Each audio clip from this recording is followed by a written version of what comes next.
Micheál Martin, Prime Minister of Ireland. Micheál Martin, born August 1, 1960, Turner's Cross, Cork, Ireland, Irish politician who became Taoiseach, Prime Minister of Ireland in 2020 after the party he led, Fianna Fáil, entered into an unprecedented coalition government with its historical rival, Fine Gael, and the Green Party.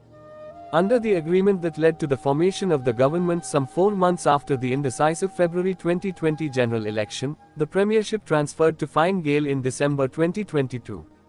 Category: History and Society.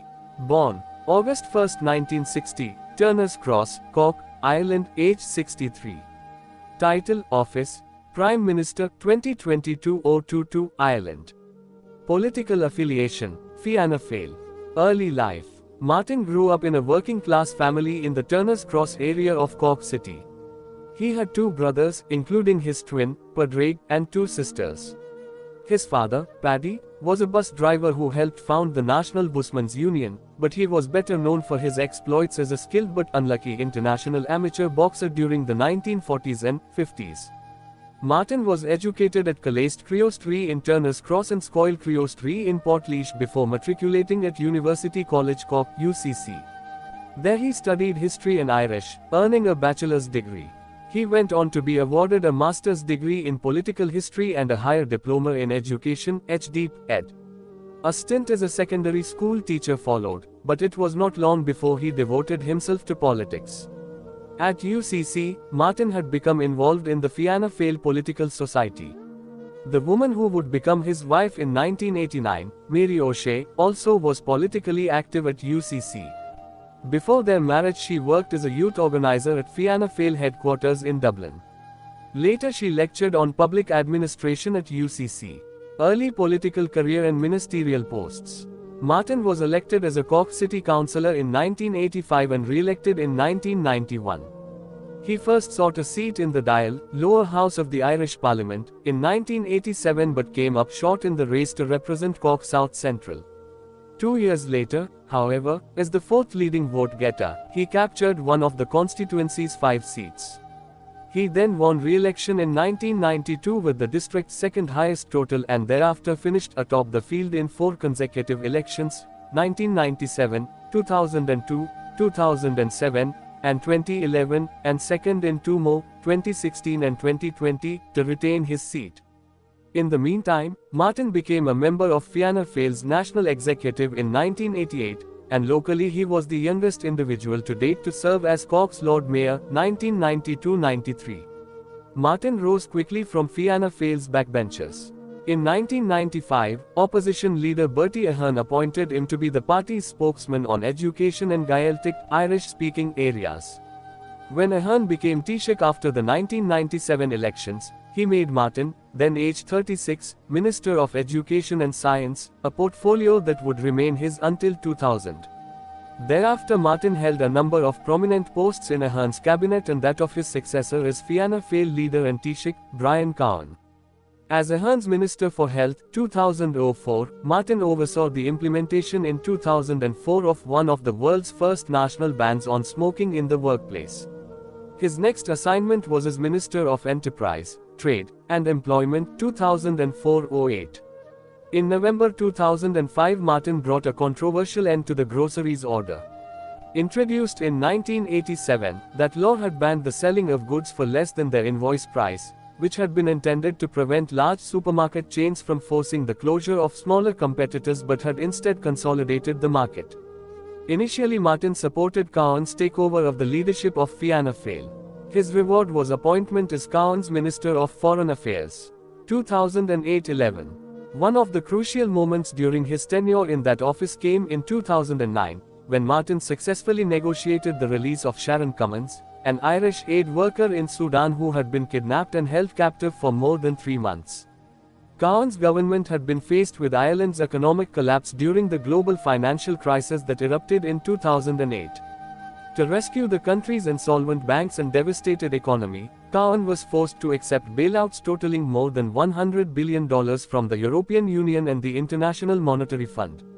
The austerity measures that were required to meet the conditions of the loans proved to be wildly unpopular. Claiming that those measures threatened Fianna Fáil's political survival and responding to rumors of ethical impropriety by Cowan, Martin challenged him for the party's leadership. When Cowan survived a leadership vote in January 2011, Martin resigned, but in short order Cowan was forced to step aside as party leader and, as a caretaker, Taoiseach called for early elections. Fianna Fáil leadership and rise to Taoiseach. Emerging victorious from the subsequent four-way leadership contest, Martin began his stewardship of Fianna Fáil with an apology to the Irish people. "I am sorry for the mistakes we made as a party and for the mistakes I made as a minister." In the snap elections that followed in February, Fianna Fáil won only 20 seats, falling from 71 seats in the previous dial, thus experiencing its worst electoral showing in some 8 decades. Personal tragedy had befallen Martin the previous year when his 7-year-old daughter died of a heart ailment, becoming the second of his 5 children to pass away. Earlier a son had died in infancy. As Fine Gael joined Labour in a coalition government with the former's Enda Kenny as Taoiseach, Martin was left to endeavour to return Fianna Fáil to political relevance. In so doing, he departed from expectations, taking liberal stances on social issues that were at odds with the traditional positions of much of the party's base. Most notably, he supported same-sex marriage and the removal of the ban on abortion. Martin led Fianna Fáil into the February 2016 national elections, in which it bounced back, gaining 24 seats for a total of 44. Meanwhile, the ruling coalition's majority disappeared.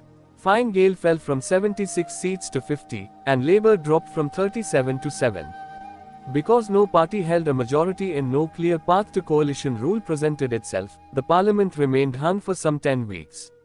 In early May, having secured policy-related promises, Martin agreed to provide confidence and supply support for a Fine Gael minority government whereby Fianna Fáil would facilitate budgets and abstain from key votes until 2018. In December 2018, Martin extended the arrangement through 2019.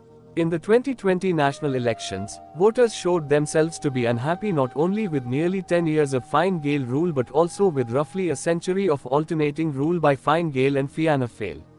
In the results of the change elections, Sinn Féin leapfrogged the two traditionally dominant parties to finish first, with almost 25% of the total first preference votes.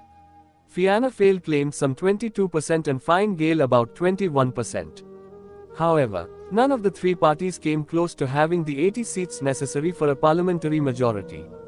More than 4 months of negotiations finally produced an unprecedented coalition government comprising the two traditional centre-right parties along with the Green Party, whose 7 seats in the dial provided the coalition with an absolute majority. The agreement called for Fianna Fáil to lead the government until the halfway point of a scheduled 5-year term, at which point Fine Gael would take over. On June 27, 2020, Martin became Taoiseach. The principal challenge facing him was to build on the largely successful response of his predecessor, Leo Varadkar, to the coronavirus SARS-CoV-2 global pandemic, which had reached Ireland in early 2020. He also needed to look for solutions to the housing and healthcare crises that had had much to do with the public's loss of confidence in the previous government.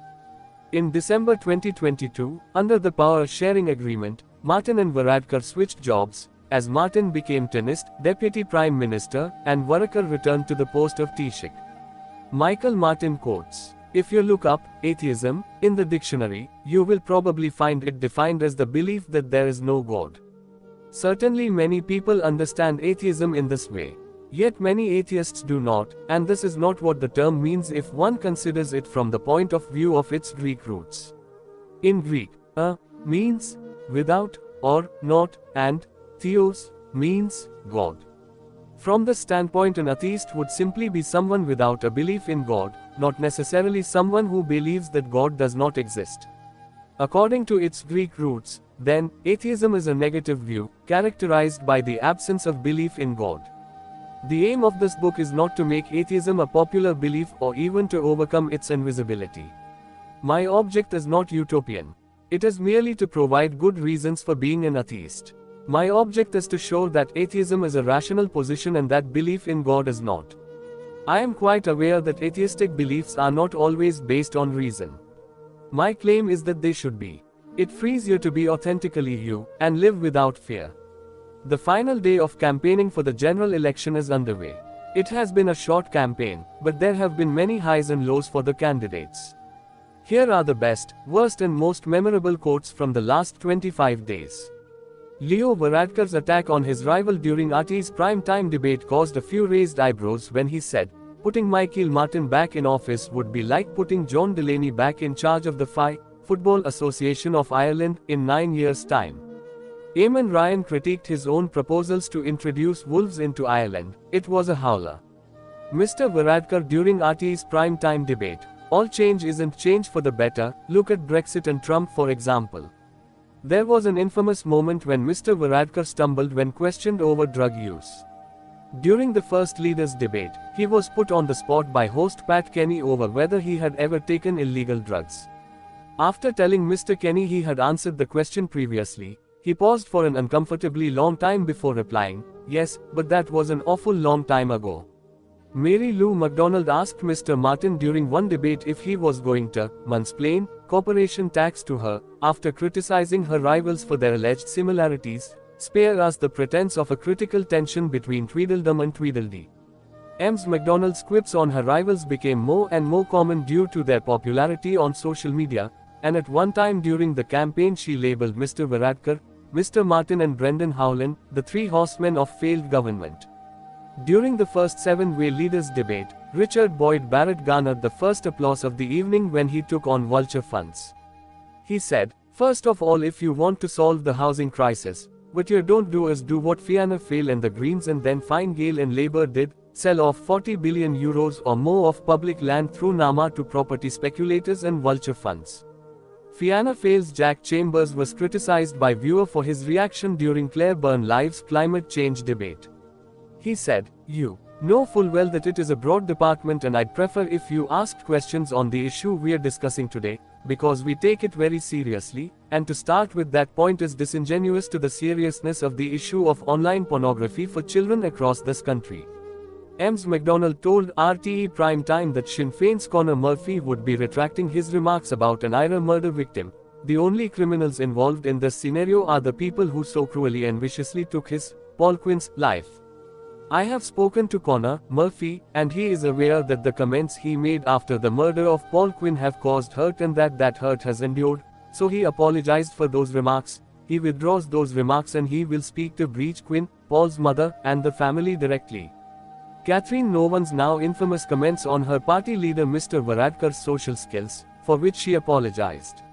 He's autistic-like, he's on the spectrum, there's no doubt about it, she said while canvassing in her constituency. He's uncomfortable socially and he doesn't always get the in-between bits. Mr. Martin shocked viewer when he noted, the old provos hate the special criminal, caught in a jibe at Sinn Féin during a televised debate. And finally, there are a fair few nutters in every party, including my own, Leo Varadkar said as he took on John Paul Fallon's criticism of the Green Party.